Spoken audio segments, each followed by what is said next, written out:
Hindi umano simpleng aksidente lamang ang pagkakabangga ng bus sa lalaking inakusahan kamakailan ng pambabastos sa isang ginang, ayon po yan sa kanyang kapatid. Alegasyon nito, itinulak ang lalaki ng mga umakabol. Nakatutok si Rafi Tima. Lunes noong nakaraang linggo nang ibalita namin kung paano nabangga umano ng bus ang lalaking ito matapos umanong mambastos ng isang ginang sa barangay E. Rodriguez, Quezon City. Pero ngayong araw, lumapit ang kapatid ng lalaki sa GMA News at sinabing hindi simpleng aksidente ang pagkabangga sa kapatid.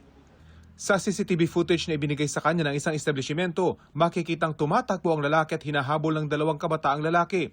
Kitang tila sinusuntok siya sa likod ng isang humahabol. Sa isa pang CCTV, kitang nagdire-diretso ang lalaki sa dadaanan ng isang paparating na bus, kaya nabangga siya. Ayon sa kapatid ng nabanggang lalaki, kitaan niyang itinulak siya ng isa sa mga binatilyo. Sinadya yun, sir. Kasi may suntok at may tulak eh. Tapos nung sinuntok ng dalawang beses, yung pangatlo tinulak, sir, ng parating na bus. Alegasyon ng kapatid, tila ipinagawalang bahala ng barangay ang insidente lalo pat ang CCTV footage na ito kanila daw pinabubura.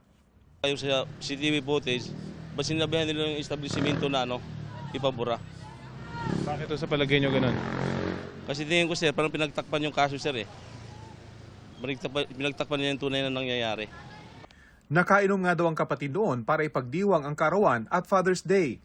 Kung may alegasyon anya sa kapatid, hindi ito dapat itinulak. Walang nagpaalam sa amin na na-discuss yung kapatid ko. Kinabukasan ko na nalaman, sir.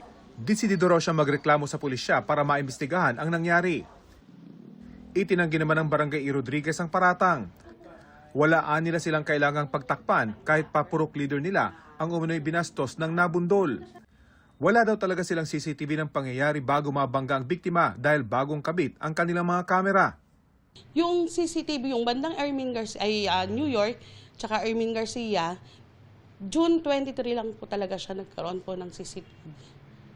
Wala pong pantatakip si Kapitan at Barangay po. Kasi yung mga kailangan po niya ni Sir at ng Genesis bus, yun naman po ibinigay namin.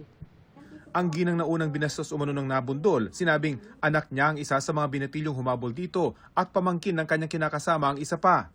Siyempre tayo bilang nanay, pinagtatanggol lang din po tayo ng anak natin. Hindi ko naman po akalain na mapupunta sa ganito o ganitong aksidente po. Kahit po ako nalulungkot sa nangyari kasi unang-una kasi ako yung binastos. Wala daw siyang masasabi sa alegasyong itinulak ang biktima papunta sa paparating na bus dahil hindi naman niya nakita ang pangyayari.